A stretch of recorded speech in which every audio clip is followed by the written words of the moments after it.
بەناوی خوای بەخشندە و میهرەبان، سڵاو و ڕەحمەتی خوای گەورەتان لێبێ خۆشەویستان. خۆشحاڵین کە لە ئەڵقەی 20ەم لە بەرنامەی ڕۆشنایی دەگەینەوە خزمەت ئێوەی بەڕێز و خۆشەویست لە خزمەتی جەنابی مامۆستا عەلی باپی زانا و بیرمەت. مامۆستا زۆر بەخێر بێی. سەلامەت بی کاکە محەممەد. مامۆستا گیان دیارە هەر لە چوارچێوەی موسڵمانی ڕاست و ساغچەیە ئێمە دەگەینە سەر بابەتی پاراستنی مافەکان لە چوارچێوەی خێزاندا. دیارە لە ئەڵقەی ڕابردوو دڵسۆزی و خەمخۆری بۆ هەمولایەک بە شێوە فراوانەکە ئێمە باسمان کرد. ئێستا دەگەینە سەر ئەم بابەتەی کە بابەتەکە بەرتەسک بکەینەوە بینە سەر چوارچێوەی خێزان. بە تایبەتی لە ئێستادا مشتومڕی زۆر هەیە لەسەر خێزان و مەرامی زۆر ناڕێک هەیە بۆ تێکدانی کۆمەڵگەی موسڵمان. هەوڵدەین ئینشاڵڵا لە سنای پرسیارەکان پرسیاری ئەم بابەتانەش بکەین. بەڵام سەرەتا پێم باشە باسی ئەوە بکەین بۆ چوونە ناو پرسیارەکان موسڵمانی ڕاست و ساغ چۆن هەڵسوکەوت بکات لە نێو کۆمەڵگا بەگشتی. الحمد لله وصلوات الله وسلام وبركاته على رسول الله محمد وآله المهتدين بهداه من الصحب والأزواج والقرابة والتابعين لهم بإحسان إلى يوم لقاء الله. مسلمان دیارە ئەمە قسە لە مسلمانی ڕاست و ساغ دەکەین، یعنی مسلمانی چاک، مسلمانێکە بێوێ لای خۆی پەروەردگار بە ڕاست و ساغ دابەندرێ بە چاک و پوخت بێ. هەمیشە لە بیری ئەوەدا سوود بە خەڵک بگەێنێ و بە پێی توانە زیان و ناڕەحەتی لە خەڵک و دەوروبەری خۆی دوورخاتەوە بەگشتی. بۆچی؟ چونکە خوا کە پێناسی ئیمانداران دەکە وایان پێناسە دەکە بە ڕەوشتە بەرزەکان. بۆ وێنە سەرەتای سوڕەتی المؤمنون تەماشا بکەین. بسم الله الرحمن الرحيم قد أفلح المؤمنون الذين هم في صلاتهم خاشعون والذين هم عن اللغو معرضون والذين هم للزكاة فاعلون والذين هم لفروجهم حافظون. تا كوتاي هروها كوتاي سورة فرقان تماشا بكين وعباد الرحمن الذين يمشون على الأرض هونا وإذا خاطبهم الجاهلون قالوا سلاما والذين يبيتون لربهم سجدا وقياما. تا كوتاي ولذا شويني دي كجا خوای پرگار وصفي برواداران ومسلمانان دكا بصفة برز جوانكا. کەواتە مسلمان دەبێ هەوڵدا بە پێی توانە سوود بەخش بێ بۆ خەڵک. وەکو لە ئەثەرێکدا لە شوێنەوارێکدا هاتووە المؤمن كالريح أينما وقع نفع. بڕوادار وەکو بۆنی خۆش وایە، لە هەر شوێنێک بێ سوودی خۆی هەیە. بۆنی خۆش پێویستیشی بە دیعاە بانگەشە نییە، بۆنی خۆش هەر خۆشە. ئیماندار دەبێ وابێت. و پێغەمبەر عەلەیهی سەڵات وسەلام دەفەرمێ المؤمن من أمينه الناس على دمائهم وأموالهم. ئیماندار بڕوادار کەسێکە خەڵک بە ئەمینداری دابنێ لەسەر خوێنیان و لەسەر ماڵ و سامانیان. هەروەها دەفەرمێ المسلم من سلم المسلمون من لسانه ويده. مسلمان کەسێکە مسلمانە دەست و زمانی سەلامەت بن. کەواتە بەگشتی هەڵسوکەوتی مسلمان چ پیا و چ ئافرەت، چ ورد چ درشت، چ خوێندەوار چ نەخوێندەوار، ئەوەیە کە سوود بەخش بێ بۆ خەڵک، ئەندامێکی بە کەڵک بێ بۆ خەڵک، بۆیان دڵسۆز بێ بە خەمیانەوە بێ و پێشتر باسمان کرد و هاوکاریان بێ و چی چاکە بە پێی توانە بۆیان بکات، چی چاکە پێی توانە بۆیان بڵێ. خوا دەفەرمێ وأحسنوا إن الله يحب المحسنين وقولوا للناس حسنا. چی چاکە ئەوە بە خەڵک بڵێن، چی چاکە ئەوە بکەن. و ئیماندار دەبێ خۆی بپارێزێتەوە کە خەڵک لی تووشی زیان و زەرەر ببن یاخود بەهۆیەوە تووشی ناڕەحەتی ببن، هەر جۆر ناڕەحەتیەک. ئەوە بەگشتیە. دێنە سەر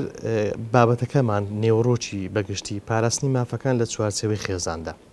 جەناب مامۆستا هێناوتە سەرەتا هەڵسوکەوتی موسڵمان لەگەڵ دایک و باوک، دواتر لە چوارچێوەی نێو خێزان ژن و مێردایەتی، ئەنجا دەی باسی منداڵ و وەچە دەکەیت. جا سەرەتا لە هەڵسوکەوتی موسڵمان باز دەکەم لەگەڵ دایک و باوک چۆن هەڵسوکەوت بکە. لە قورئاندا خوای پەروەردگار لە 5-6 شوێندا دوای ئەوە باسی پێویستکردنی بەندایەتیکردن بۆ خۆی دەکا، باسی چاکە لەگەڵ باب و دایکی دەکا. بۆ وێنە لە سوورەتی ئیسراءدا کە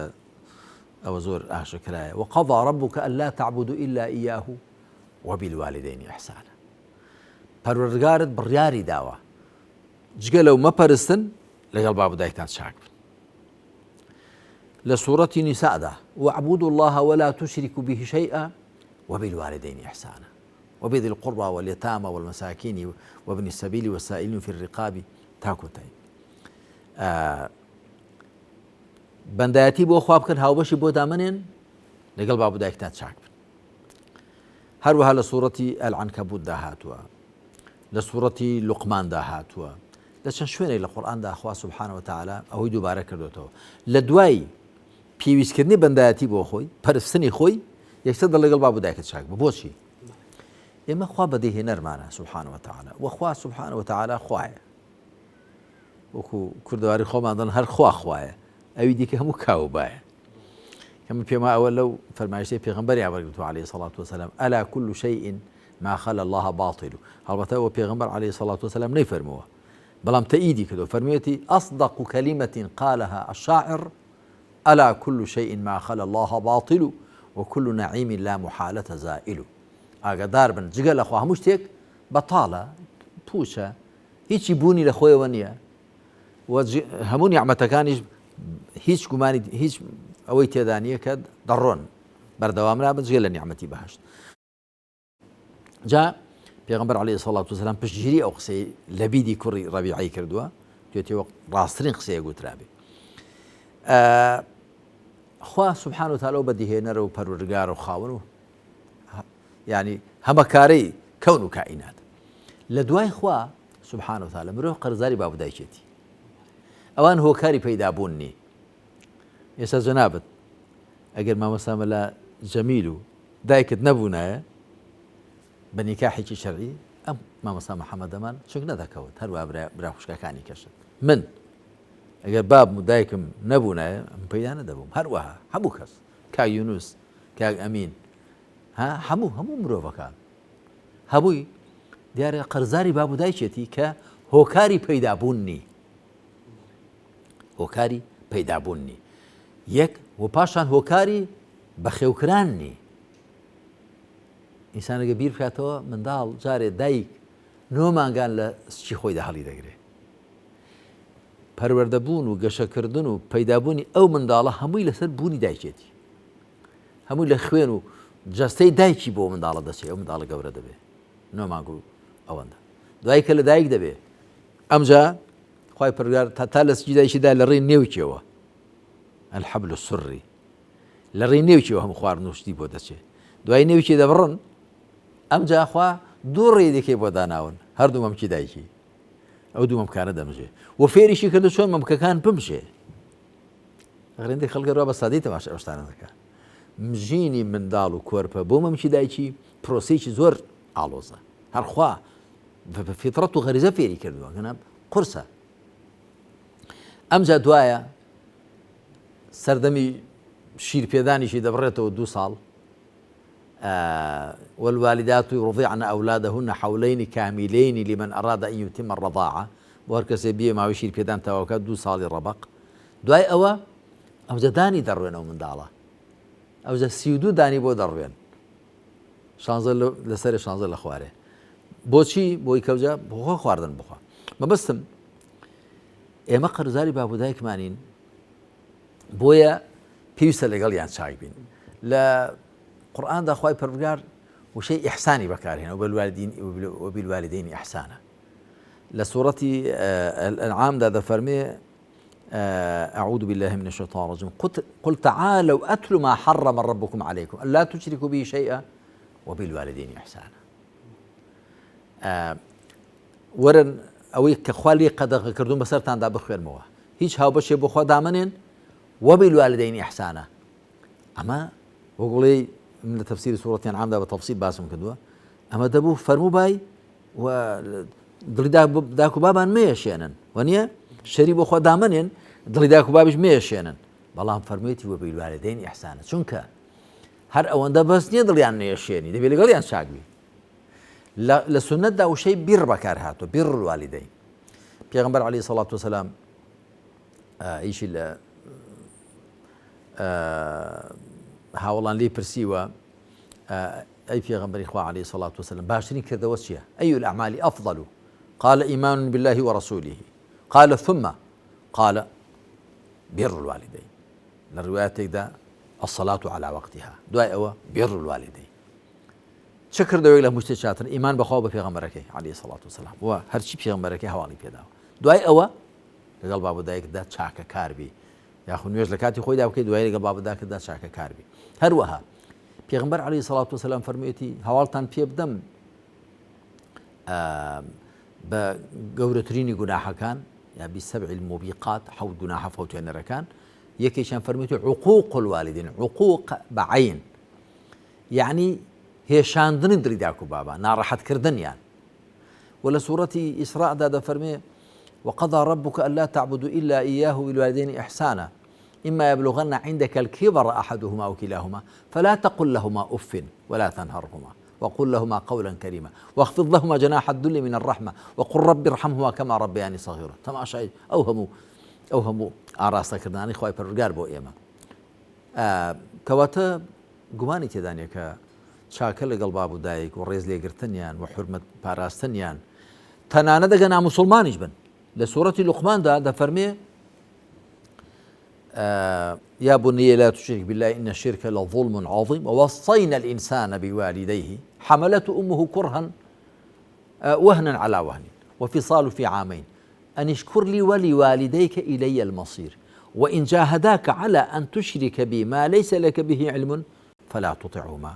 وصاحبهما في الدنيا معروفا ئەگە باب و دایکت هەوڵیان لەگەڵ دای زۆریشان هەوڵ لەگەڵ دای هاوبەشم بۆ دابنی هاوبەشێک کە زانیاریت پێی نیە بوونی نییە بە قسەیان مەکە بەڵام بە چاکە مامەڵان لەگەڵدا بکە وصاحبهما في الدنيا معروفا بە چاکە لە ژیانی دنیادا بە پەسەند لەگەڵیاندا مامەڵە بکە با ناموسڵمانیش بن بەس لە کوفر و شرک و تاواندا بە قسەیان مەکە ئەگەر ناوەکی دیکە ڕێزیان لێ بگرە باب و دایکتن کەی وا هەیە باب و داکەکەی مسلمانیشن نوێژکەریشن بەدینیشن بە بیانوی ئەوەی کە وەڵاوە تۆدا مشریک بووی دا تۆ مەسەن بابە تۆ ئەوە بووی تۆ کتوتە بەسەری تۆ یان کتوتە بە قەبری پێغەمبەر صلی الله علیه وسلم بابەشێ لەکوێ تێناوە بڵێ بابەدایە ئەوە شیرکە ئەوە بەڵام مەڵە تۆ مشریک و کافری بڵێ ئەوە غەڵەتەوە مەڵێ بەڵام بە شێوازی جوان بە شێوازی جوان باب و دایکتن ئەگە باب و دایکیش نەبێ هەر بە شێوازی جوان وادعو إلى سبيل ربك بالحكمة والموعظة الحسنة وجادلهم بالتي أحسن بس موية براستي كاك محمد إنسان كتماشا دكا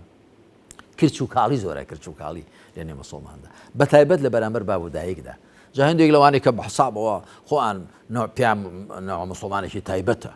أمن لسر بازي بيشيني شاكم أمن بقرآن وسنة بري ودسم أمن دجي شرك وكفر باشا زور باشا ذي قال باب دايك شوني باب دايك لينا راضي يفكاك باب دايك بو راضي ناكي آخر شون أوان قناحي ذا كانوا غلط ذا كان تي باشا وين راسكو بلا باري بتشاكي ما نبغزي أنا كاكا شون باب دايك رزي لينا أجري شون دري دشتيني خوا هذا فلا تقل لهما أف أف ملأ كلمة وشيء ملأ هند كلمة أف دلالة تفجر دكا وتهيج وشيء ملأ كبيزاري دربريني تدابي هل أوندش ملأ بله وەک باست کرد کە لە پێنج شەش شوێنی قورئانی مەزن لە دوای پەرستنی خوای پەروەردگار باسی کەواتە ئەوە دەلالەتێکی زۆر گەورەیە کە ئێستا موسڵمان ئەوەی لێ بفامرێتەوە زۆر بە باشی وەک فەرمووت هەڵسکەوت لەگەڵ دایک و باوکی بکە ئەوەت باس کرد بەڵام ئێستا کەسێک مەسەلەن لە ژیانی دنیا دەفریان نەکەوت بێ کە لەگەڵ دایک و بابی باش بوو بێ یان وەک پێویست لە خزمەتیان نەبێ ئێستا لە ژیان نەمابن ئێستا ئەمری خۆیان بەجێگەیانێت چۆن مامەڵە بکات چی بکە کە ئێستا گوێبیستی ئەم بابەتە دەبێ خوای پەروەردگار ئەو ئاین و بەرنامەی خۆی وا هەڵخستووە ئینسان هەمیشە دەرفەتی قەرەبووکردنەوەی هەر هەیە دەرفەتی ئەوەی هەیە کە شتەکان بجێڕێتەوە قەرەبوو بکاتەوە ئەوەی باب و دایکی نەمابن با دوعای خێریان بۆ بکە خێر و سەدەقەیان بۆ بکە با چاکە لەگەڵ دۆست و ڕەفیقەکانیان بکە ومن البر للوالد بر صديقه پێغەمبەر دەفەرمێ صلی الله علیه وسلم لە چاکە لەگەڵ بابدا لەگەڵ دایکدا ئەوێ ئەگە دایکە دەستەخۆشێکی هەبووە بابت دۆست و برادەرێکی هەبووە لەگەڵوی چاکە بکە هەر چاکە پاشان دوعای بۆ بکە و لە خێر و چاکەکانی خۆتدا بەشداری بکە ڕۆژوان ئەگەر ڕۆژوانە ڕۆژیان بۆ بگرەوە ئەمن هەرچی دێڵم بۆ خۆمام کردووە وەزانیاریت بۆ بابم و بۆ داکم و بۆ خێزانی ڕەحمەتیم و بۆ خزمان و یعنی قورئانیان بۆ بخوێنە دوعایان بۆ بکە خێر و سەدەقەیان بۆ بکە بپرسە بزانە چاک و دۆست و ڕەفیقێکیان هەبێت هەبوو بێ سەردانی بکە هاوکاری بکە ڕێزی بگرە ئەوەش هەر دەچێتە خێر و چاکەی باب و دایکەوە بەڵام عاقڵ ئەو کەسەیە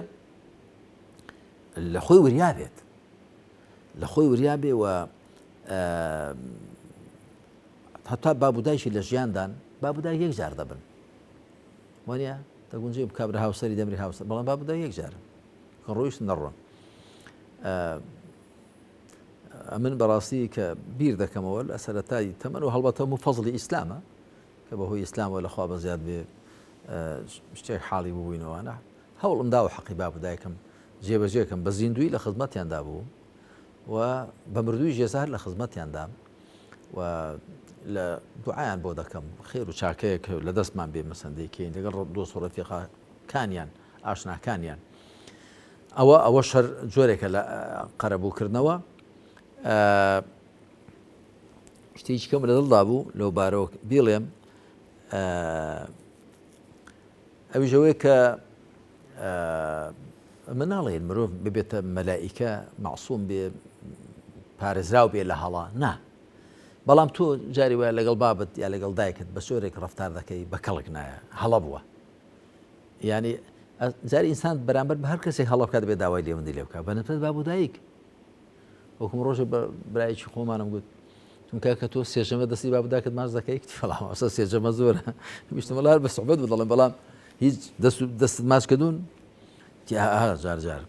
کاکە بچوو دەستیان ماچکە دڵیان پێ خۆش دەبێت دەستیان ماچکە و ڕێژیان بگرە و سەریان ماچکە بڵێ من لە خزمەتدام ئەمنی وان پێشێک دێ لاقی بابی ماچ دەکا برەدەرێکی عەرەبم هەیە پیاوێکی زۆر بەڕێزیشە لە لای من هەپێکەوە داوەتم کرد من بابیشی عالمە و خۆشی هەر ئەوەیە لاقی بابی ماچ کرد پێی ماچ کرد ئەمە بەستم خۆیسان بە خاچی بوون و تەواضوع نواندن و بچووکی نواندن لەگەڵ باب و دایکت هەر پێی گەورە دەبی لای خوا پێی گەورە دەبی و لای باب و دایکیشە دیارە ئەویش هەر بەتەئکید زیاتر ڕێز لێ دەنێن و خۆشەویستیان دەکەوێتە سەرت و ئەرشی خۆشتە بەڵێ مامۆستاوەک باس کرد وتت بە مردوویش ئێستا لە خزمەتیاندا بەڵام هەندێک لێرە و لەوێ لە کورتێنان لە دین باز لەوە دەکەن کە تازە ئەوە مردن و تو هەر بە ڕۆژوو بە بۆی و تو خێری بۆ بکە و قوربانی هات ناوی بێنە لە قوربانیەوە نایگاتێ تازە ڕۆشت لەم بابەتە کورتێنانێک هەیە کە خەڵکی تێدا سارد دەکەنەوە بە تایبەتی لە بەرامبەر دایک و باوک وەڵا گومانی تێدانی جا بە پێی حەدیسەکانی پێغەمبەر صلی الله علیه و سلم فی ئاەتەکان هیچ گومانی تێدانی هەموو شتێکیان پێدەگا و من بە خەونیش بینیوە ئەم بابیشم بینیوە بە خەون کە لە بەهەشتا دایکیشم بینیوە حەجم بۆ کردووە دوای خۆی ینی پێگوتم کە منەوە هەرچی بۆت کردم پێم گەیشتووە خێزانی ڕەحمەتیم حەجم بۆ کردووە هاتووەتە خەو بتێتی مامۆستا هەرچی بۆت کرد هەم پێگەیشت خەتمە قورئانم بۆ کردووە دوو مانگ ڕۆژم بۆ گرتنەوە حەجم بۆ کردووە نا هەموو شتێک بە مردوو دەگا هەموو شتێک تەنیا لە سەر مەسەلەی نوێشکردن ئیبن تەیمیە لە مەجموع فەتاوەدا هێناوێتی دەڵێ هەندێک دەڵێن نوێژیش بۆ بکەی بە نیەتەوەی کە خێرەکەی بۆ ئەو ئەویشی پێدەگا بەڵام لەوە بڵێ مشتومڕ هەیە لێ نێوزانە ئەگەر نان ڕۆژی بۆ بگریەوە حەجی بۆ بکەیەوە قەرزی بۆ بدەیەوە دوعای بۆ بکەی نوێژ کە نوێژ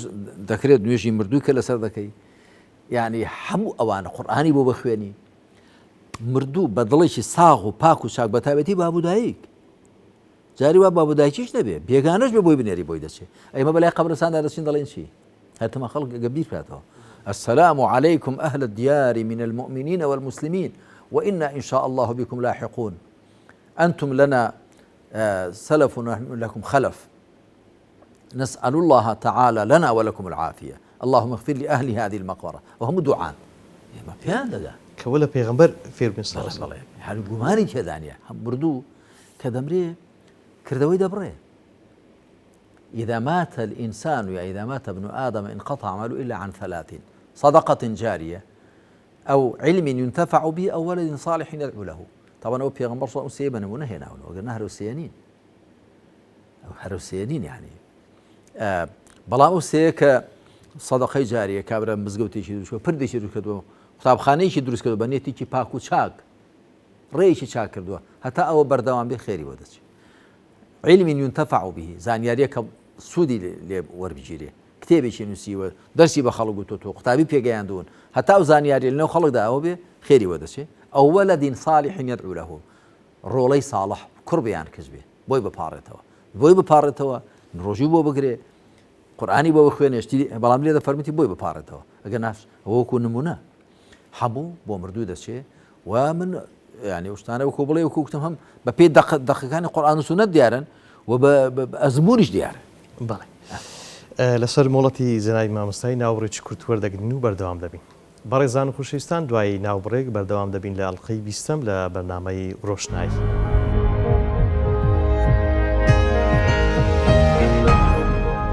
دووبارە سڵاتانە بێ خۆشەویستان بەردەوام دەبین لە ئەڵقەی 20ەم لە بەرنامەی ڕۆشنایی جەنابی مامۆستای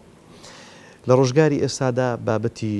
ژن و مێردایەتی بەڕاستی گرفتی زۆرە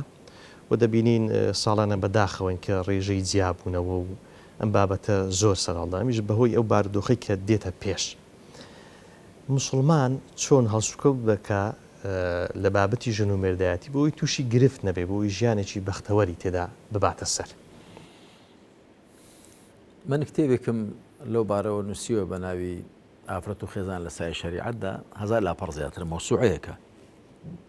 9 فەصڵە زۆر بە تەفسیل باسم کردووە هەروە کتێبێکی کەم لە ژێر چاپە ئەویش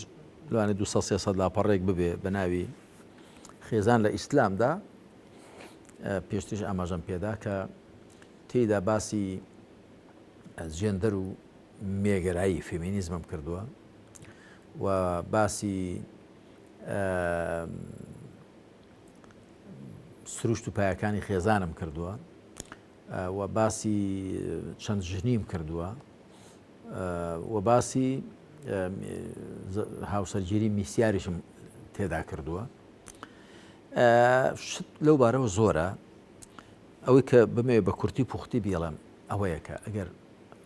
ژن و مێرد هەردووچیان بە ئەرچی سەرشانی خۆیان هەڵسن بەرامبەر بە یەکدی واتە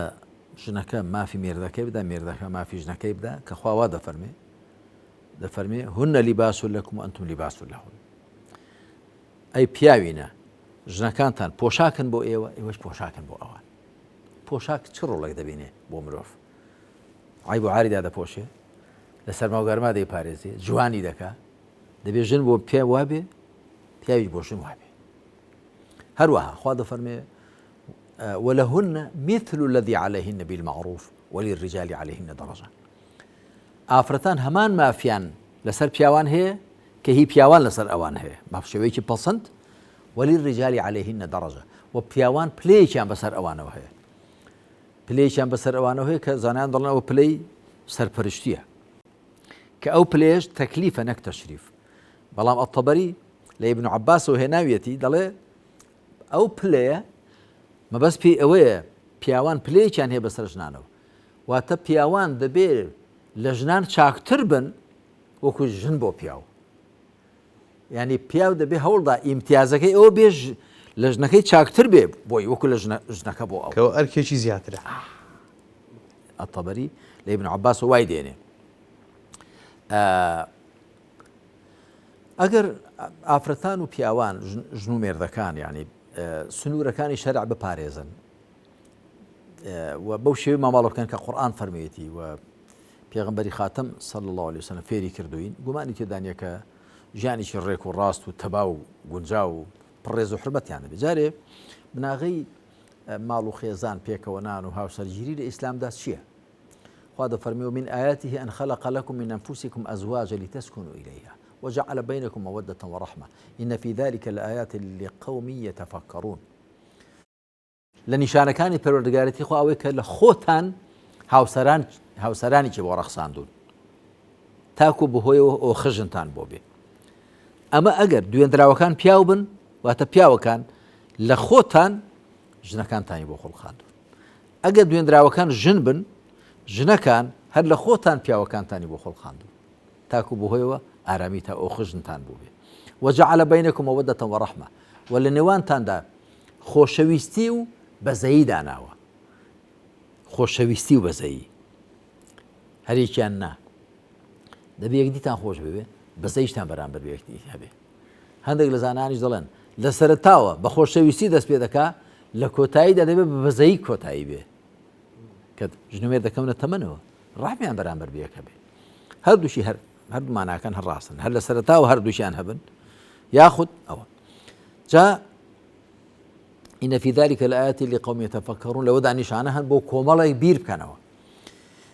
ئەمە بناغی خێزان چۆنە؟ ئەوەیە کە ژنەکەت لە خۆتە بە واتانە لە تۆ جیاوەتەوە کە زۆر کەس ئەوە لە پەیمانی کۆندا هاتووە کە حەوا لە پەراسووی چەپی ئادەم جیاوەتەوە. پەیمانی کۆندا لە قوڕان دەشتیوان نییە و لە فەرمایشتی پێغەمبەردا عەلەیهی سەڵات وسەلام کە هاتووەکم لە تەفسیری سوورەتی نیساءدا باسم کردووە و لە کتێبی ئافرەت و خێزاندا باسم کردووە و لەو کتێبەی کە لە ژێر چاپە خێزان لە ئیسلامدا باسم کردووە. حەدیثەکان نافەرمون ئافرەت لە پەراسووی چەپ چونکە دەفەرمین إن المرأة خلقت من ضلع ئافرەت لە پەراسوو خوڵقاوە یخۆ نێفەرموو حەوەها ئافرەت یعنی خۆ پێغەمبەر سەڵ ئامۆژگاری ئێمە دەکات دەفەرمێ لەگەڵ ژنەکانتان باش بن چونکە ئافرەت لە پەراسوو خوڵقاوە یاخۆ نافەرمێ حەوە ئافرەت خزانەکەی خۆت یعنی لە شێوەی پەراسوودا خوڵقاوە. پەراسوو شێوەکەی چۆنە؟ ئاوایە لارە. چەند پەراسوومان هەن دەزانی؟ 24 12 لەم لە 12 لەولە ئەو 24 پەراسووە لارن بەهۆی لاریەکانەوە قەپەسەی سینگیان دروست کردووە. ئەو قەپەسی سینگ ئەگە پەراسوەکان لار نەبوونایە ڕێک بوون بەکەڵ نەدایە بەهۆی ئەو لاریانەوە قەپەسەی سینگیان دروست کردووە. قەپەسی سینگ چه ڕۆڵێک دەبینێ؟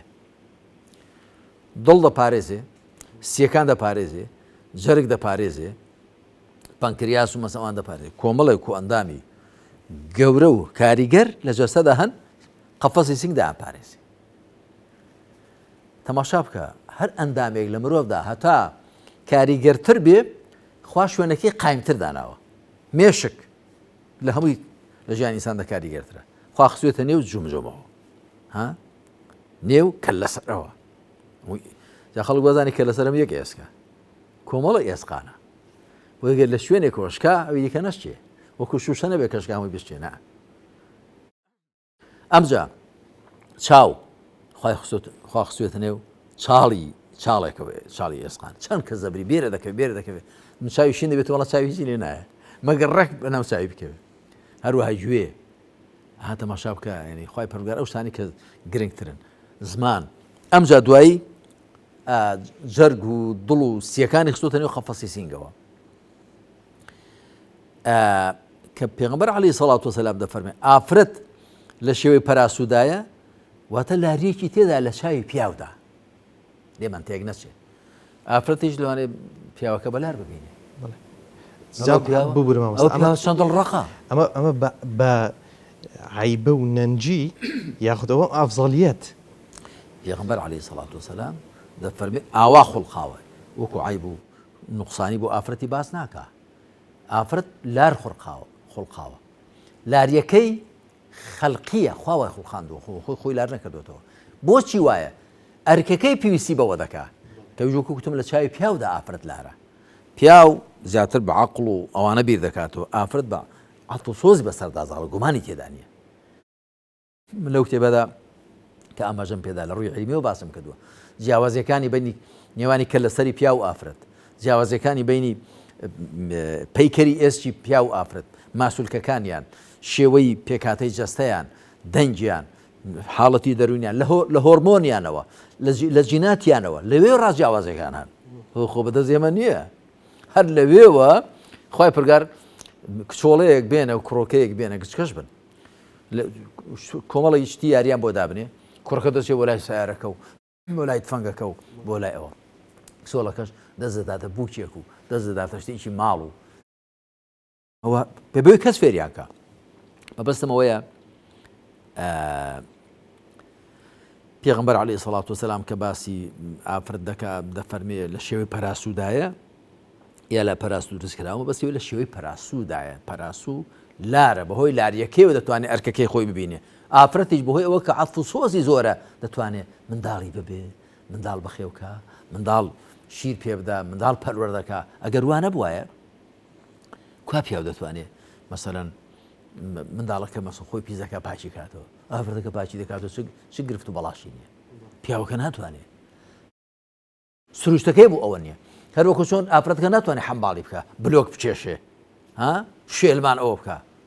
ئەوەی وار بە ئافرەتەکە زۆڵم لە ئافرەت دەکە منداڵیشی لە سکدا بێت وەرە کرێکاریشی پێ بکە وەرە شتی قورسیشی پێ هەڵگرە ئەو چی ئینسافێکە ئافرەت دەبێت لە چوارچێوەی ماڵدا ئەرکی خۆی زیاتر ببینێ ڕێشی لێ نەگیراوە لە دەروی ماڵی ئەرک ببینێ ئەگە توانی بەڵام ئەرکە بنەڕەتیەکەی لە چوارچێوەی ماڵدایە و منداڵ بوونە منداڵ بەخێوکردنە منداڵ پەروەردەکردنە مرۆڤ دروستکردنیش ئەرکێکی کەم نییە ئێستا لەو ڕۆژ ئاوایە مرۆڤیان پێ کەم بایەخە مرۆڤ دروستکردنیان پێ کەم بایەخ بۆی خێزانی هەڵەشاوەتەوە زۆربەی منداڵەکانیان بیژوو زۆڵن خێزانیان نییە ئافرەتیان بەدبەختە ئیشی ماڵش دەبێ بکە ئیشی دەرێش دەبێ بکە منداڵش چی ئینسافێکەوە ئیسلام خاتری ئافرەتانی گرتەوە کۆمەڵێک ئەرچی لەسەرشان لابردوون لەبەرەوە کە لەگەڵ سروشت و پێکاتەیاندا ناگونجێ یاخود ئەرچی قورسیان دەخاتە سەرشان خاتری گرتوون من لە کتێبەکانی خۆمدا بە تەفسیل باسی ئەو مەسەلە بڵێ مامۆستا ڕەنگە لێرە و لێ زۆر جار گوێبیست بوو بین بە تایبەتی ئەوانی بانگەوازکار زیاتر دواندنەکانیان بەرامبەر ئافرەتە بۆی ئەو مەرکە جێبەجێ بکە ئەمە بکە ئەمە کەمتر ڕوو لە پیاوەندەکە کەوەک دەفەرمی هەردووچی بەیەکەوە کارەکان جێبەجێکم و هەردووچی بەیەکەوە ئەرک و مافیان لە سەر یەکتری هەیە کە زۆر جار باز دەکەی ڕەنگە ئەرچی پیاوەکان زیاتر بێ ئەمەش بە ئەرکداری نەک ئەفزەڵیەت و تەشریفات ئەمە چۆن تەماشا بکە خوا دەفەرمێ وعاشروهن بالمعروف بە ئافرەتان نافەرمێ بە چاکە لەگەڵ مێردەکان تەدا مابڵە بکەن وعاشروهن بالمعروف بە چاکە لەگەڵ ژنەکان تەدا مابڵە بکەن فإن كرهتموهن فعسى أن تكرهوا شيئا ويجعل الله فيه خيرا كثيرا ئەگەر ڕقتان لیان هەڵسا لەسەر سیفەتێک ڕەنگە تو ڕقل لە سیفەتێکیشی بێ بەڵام خوا خێریشی زۆری تێخست بێ بەڵام بە ئافرەتان دەفەرمی چی فالصالحات قانتات حافظات للغيب ئافرەتانی چاک ئەوانن کە بە قسەی مێردی خۆیان دەکەن لە سنووری شەرعدا وەنیهێنیەکانیان دەپارێزن جا کاک محەممەد چ بەباری نەرێنیدا ئەرێنیدا دەبێ پیا و هەوڵدا دەست پێشخەر بێ خواوەی فەرمان پێکردووە جارێ پیا و دەست پێشخەرە بۆ پێکەوەنانی خێزان ئەو ناچێ ئافرەتەکە داخوازی کە خەڵک کۆ ناکات تۆ چەند تەکلیف لە بابی بکەن شەریعەت چەند شتێکی جوانی داناوە زۆر جوانەکە پیا و کۆ دەبنەوە مەجلیس دەگیرێ ئەوە داوای ئەو کچە دەکەن لەو بابەی بۆ پیاوە بڵێ کاکە من مەجلیس گیراوە هاتن بۆ لام من لەبەر حورمەتی ئێوە و ئەگە گرفت و کێشەیەکیشیان بوو بتوانێت قسە بکە بەڵام لە ئەوروپا ئەمە لە کتێبێکدا خوێندومەتەوە محەممەد سەعید ڕەمەضان بۆتی دەڵێ برادەرێکمان ژنێکی ئەوروپی هێنابوو ژنەکەی کە هاتبوو بۆ شام بۆ سووریا دەڵە دوایی دەچن بۆ ماڵێک دەڵێت چێت چ مناسبەتە دەڵێنەوە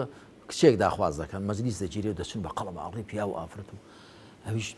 ئافرەتەکە تەمان لەوێ بۆ خۆی چۆت بە دو پیاوەکەی کەوتووە دەڵێ پیاوەکە دەڵێ بڵێ دەڵێ نەچی چۆنیتی هاوسەرگیری خۆم و خۆت لێرە باسکە حەیام دەچێ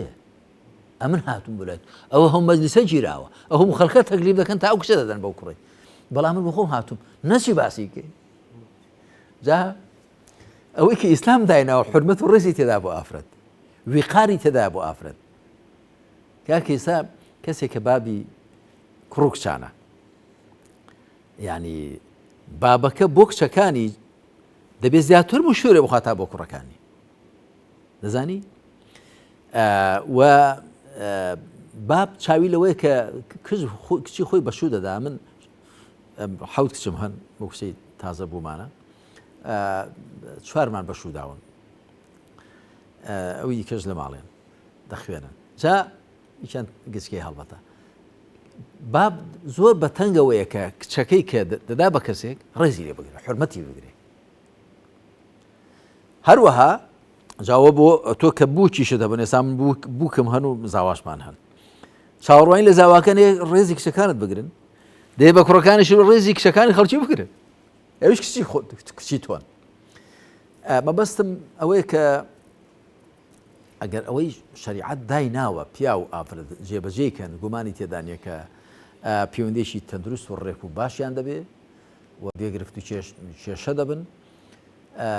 چاوەڕوانیش ناکرێ نە پیاوەکە دەبێت لە ئافرەتەکە چاوەڕەکە نە ئافرەتەکە لە پیاوەکە کە فریشتە بێ هیچ کەم و کوڕێکی نەبێ نا بەڵام دەبێت یەکی تەحملکەن و دەبێت پیاوەکە تایبەتمەندیەکانی ئافرەتەکەی لەبەر چاو بێ و ئافرەتەکەش تایبەتمەندەکانی پیاوەکەی لەبەر چاو بێ و غەڵەتە ژن و مێر تێک بەردرێن دەیبزان بەخۆ کامەتەن دەیبنەوە غەڵەتە نابێت تێک بەردرێن و هەڵەشە ژنان وادار بکرێن ئەتۆ ئەگەر لاسای پیاوان نەکەیەوە معناوە تۆ لە مرۆڤاتیت نوقسانە بۆ هەر سیفەتەکانی پیاوان سیفەتن ئەدی سیفەتەکانی ژنان ئەی کوردواری خۆمان دەڵێن ژنێکی شەرمن شارێکی دێنێ با پیاو بە ئازایەتی و جەسووری ئافرەت بە شەرم و شکۆ و حەیا پیاو بە زبری بە ئافرەت بە نەرمونیانی هەرخوا وای خۆڵخاندون جەستەی ئافرەت نەرمە هی پیاو ماسوولکەدار و زبرە دەنجی پیاو گڕە دەنجی ئافرەت نەرم و پرسۆز و ناسەکە ئەرکەکەی پێویستی بەوە هەیە بەڵێ جەنابی مامۆستا دوا قۆناغا بێگومان بابەتی منداڵتی و منداڵ و وەچە بەیەکەوە تێناون چۆن کەسێک هەڵسوکەوت بکە موسڵمان هەڵسوکەوت بکە لەگەڵ منداڵی و لەگەڵ وەچەی خۆی خوای پەروەردگار لە قورئاندا یعنی من نەمبینیوە لە یەک شوێنیش بفەرمێ لەگەڵ منداڵەکانتان چاک بن هەر بە منداڵان دەفەرمێ لەگەڵ بابودایکتان چاک بن دەزانی بوو چاکی بابودایی لەگەڵ منداڵدا شتێکی خوا ڕسک و زگماکە خواوە خڵقاندووە نەک هەر بابودایکی مرۆڤ بابودایکی ئاژەڵانیش بابودایکی پەڕەورانیش باڵندەت نەبینیوە دەچێت ڕاو دەکا دوای دێتەوە سیکڵدانەی خۆی چیکڵدانی خۆی پڕ کردووە لە شت دوای دێخاتە قوڕژی بەچکەکانیەوە زار دەگرنەوە زەڕنەقوتە زار دەگرنەوەیش خواردنیان تێدەکات هەروەها ئاژەڵت نەبینیون ئەگەر فیلە ئەگەر مەڕە ئەگەر بزنە ئەگەر گایە مانگە هەرچیە ڕادەوەستێ بۆ بەچکەکانی بیمشن بەچکەکانی دێمژن تا گەورە دەبن بەرگریان لێ دەکا مریشک ئامادەیە بەگشت شێرێکی دابچێتەوە ئەگە بەلای بەچکەکانی دابچێ وایە بەڵکو بەلای هێلکەکانیشی دابچێ خۆی بەکوش دەدا ئەوە وای خۆڵخاندووە چونکە نەسلی بچووک پێویستی بە پارێزگاری لێکردن هەیە بابودایک فیتڕەتەن وان بیان پارێزن و ئاگیان لیان بێ مەگەر کەسێک بینیویش مەجازە لە گرتە ڤیدیۆدا یوان بینیوە مەسەن تااقەتم لێ تەماشاشی کەم لە منداڵەکەی خۆیدا تا دەیکوژێ ئەوە دڕندەیە هیچ نییە لە بەشەر شۆراوە ئەوە لەمە و عەلمانیەت وای لێ کردووە ئەوە بێدینی وای لێ کردووە گەنا چۆنستان لەگەڵ منداڵی خۆی دەوا ڕەفتار دەکات بینیومە مەسەن دەیداتە بەرزن نازانمە تۆ ڕەنگە بینیوێت ئەوە یا ئافرەتە لە منداڵی خۆی دەدا دڕندەیەوە بەکەی بەشەرە ئەوە هەر لە شکلی بەشەردا گەنە دڕندەیە چۆ دڕندەش منداڵی خۆی ناکوژێ بەچکەی خۆی ڕندش ئەوە ناکە ئەوە بڵێ سیفەتی دڕندەیە گەنا دڕندە لەوە باشترە مەبەستم ئەوەیە کە هەمیشە بە منداڵم گوترا لەگەڵ بابودایکتان چاک بن چونکە ئەوان جارێ ئەزممویان نەبووە ئەم جارێ ئیشێ لە کوڕەکانم یەک دوو ڕۆژ بوو دیار نەبوو ئەمیش تەلەفۆنێکم بۆ کەس دەی تووڕە بووم تۆ لە کوێی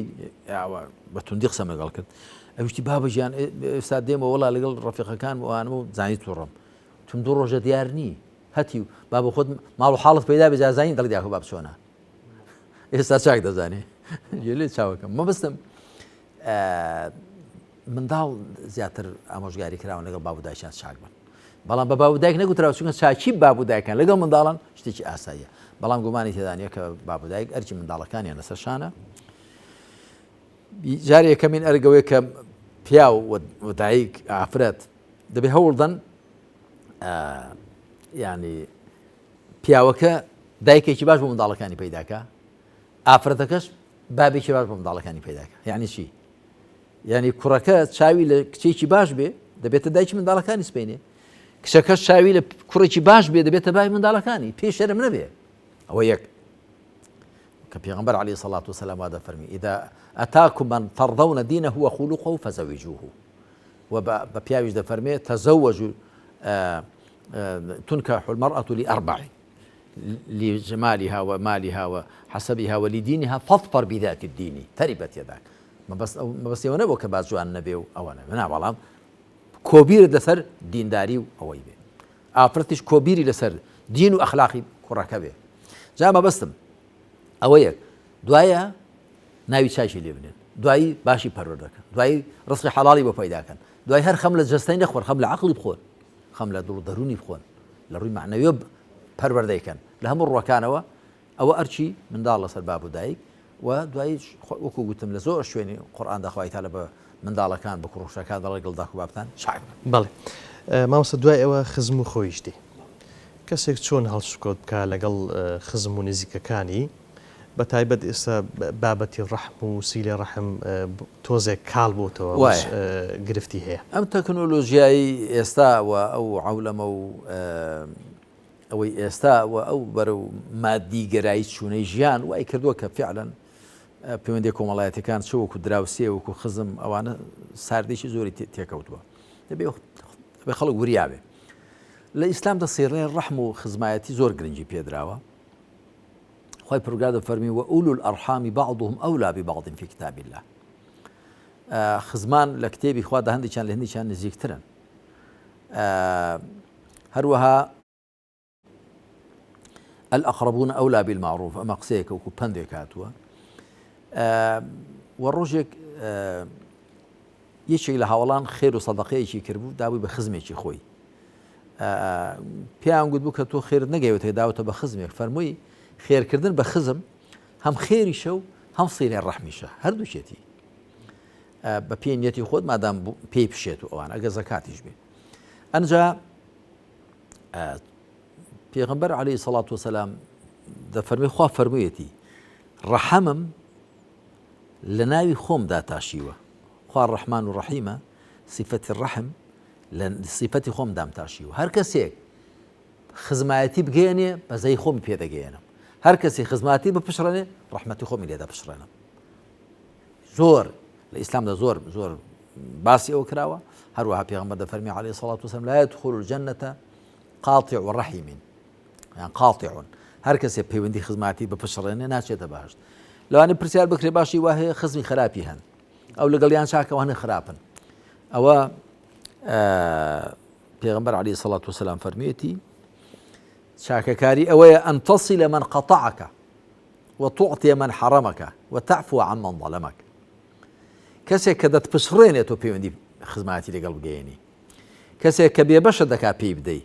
کەسێک کەستەمت لێ دەکات چاوپۆشی لێ بکەیت لە چوارچێوەی خزمایەتی و ئاشنایەتی و دۆستایەتیدا هەڵبەتە جا ئینسان دەبێت لەگەڵ هەموو کەس چاک بێ چ جای لەگەڵ خزم و خوێش و قەوم کە چاوەڕوانیان لە تۆ زیاترە یعنی حەیفە کەسێک هەبێت دەوڵەمەند بێ خاوەن ئیمکانیەت بێ خزمێکی فەقیری هەبێت چاوی دەستی خەڵک بێت بەڕاستی حەیفە شوورەیە بۆ تۆ گەر چاکە لەگەڵ خزمەکەت بکەی هەم خێرەکەت جێخۆ دەگرێ هەم خزمەکەشت پەیوەندی خزماتیش لەگەڵ جێبەجێ کردووە دوو چاکان دەکەی باشە کۆتا پرسیارم مامۆستا لەسەر ئەم بابەتەیە وەک دەڵێن مرۆڤ کائینێکی کۆمەڵایەتیە کە بەبێ دەوروبەری ئیدارە نادا باش لەوە کردو ئەو فەرمودەی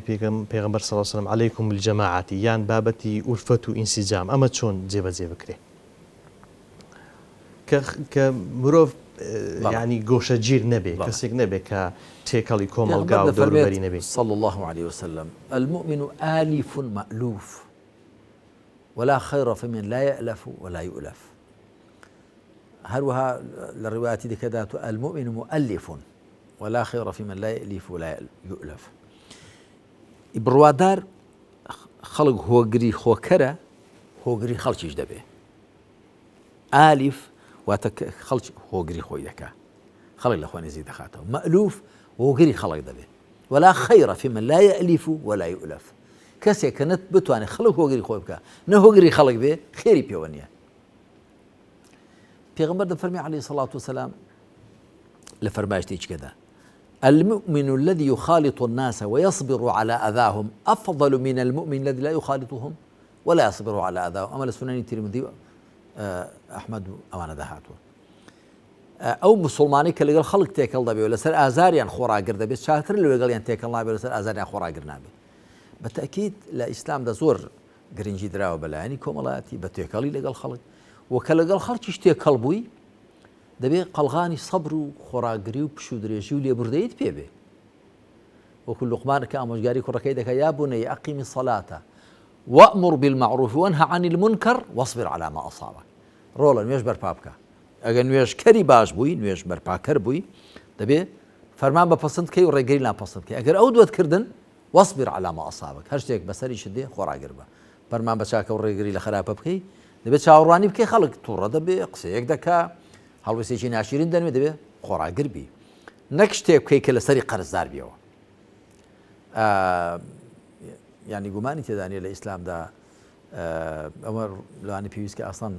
ئەمە بەرنامەی تایبەتی بۆ دابنین کە مامەڵەکردن لەگەڵ دەوروبەر لەگەڵ خەڵک و کۆمەڵگادا ئەگەر دەرودراوسێن میوانن خزمن دۆستن نزیکن دوورن پێویستی بە ئەتەکێت و پێویستی بە لێزانی پێویستی بە بارقوڵی و پێویستی بە ڕەوش جوانی و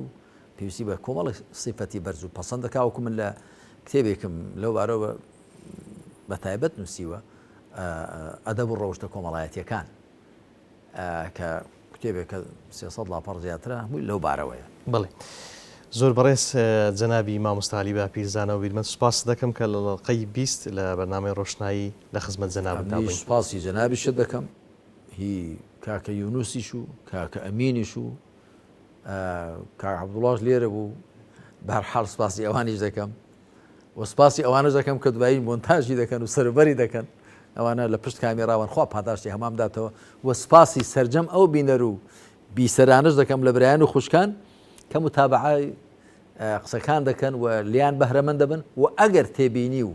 سەرنجیشمان بۆ بنێرن زیاتر سوپاسیان دەکەین بەڵێ زۆر سوپاس بۆیە بەڕێز خۆشەویستان سوپاسی هاوکارانم دەکەم تاڵقەیەکی دیکە بەخوای گەورەتان دەسپێرم وەسەلام عەلەیکم وەڕەحمەتوڵڵاهی وبەڕەکاتوه